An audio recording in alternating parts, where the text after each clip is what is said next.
স্ক্রিনের দিকে লক্ষ্য করেন, এই ব্যক্তিটাকে চিনেন কিনা, এই ব্যক্তির কি অবস্থা হয়েছে আপনি ভিডিওটা না দেখলে, কথাগুলো না শুনলে বুঝতে পারবেন না।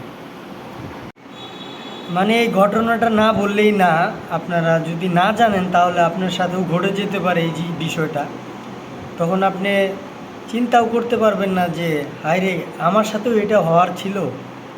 দেখেন, বাংলাদেশে এমন একজন ব্যক্তি, সুনামধন্য ব্যক্তি বলা চলে, সে একজন শিল্পী, সে একজন ভালো মানের শিল্পী।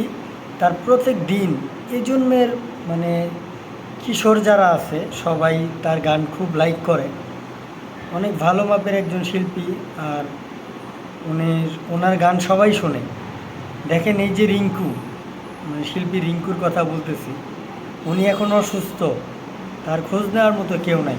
দেখেন, সে একজন সুনামধন্য ব্যক্তি, তার ডেলি 20-25টা ফোন আসে শিডিউল নেওয়ার জন্য, সে ফোন রিসিভ করে কথা বলে।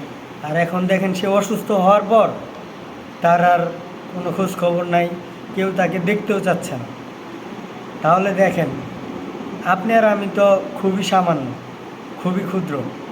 যখন আপনি এই ধরনের অসুস্থতায় পড়বেন, আপনার কী অবস্থাটা হবে একবার চিন্তা ভাবনা করে দেখেন। সো সবাই আল্লাহকে স্মরণ করেন, এমন কিছু করেন যেন আপনি অসুস্থ হলেও আপনার খোঁজ নেওয়ার জন্য মানুষ আসে, আপনার কোনো উপকারের জন্য মানুষ দৌড়ে চলে আসে। দেখেন, আজকে উনি যদি অন্য একটা কাজ করতো তাইলে অবশ্যই তার হেল্প করার মতো লোক থাকতো। সে শিল্পী, সবাইকে গান গিয়ে আনন্দ দিয়ে গেছে, তার খোঁজ নেওয়ার মতো কেউ নেই। সো কিছু বলার নাই আর। ধন্যবাদ।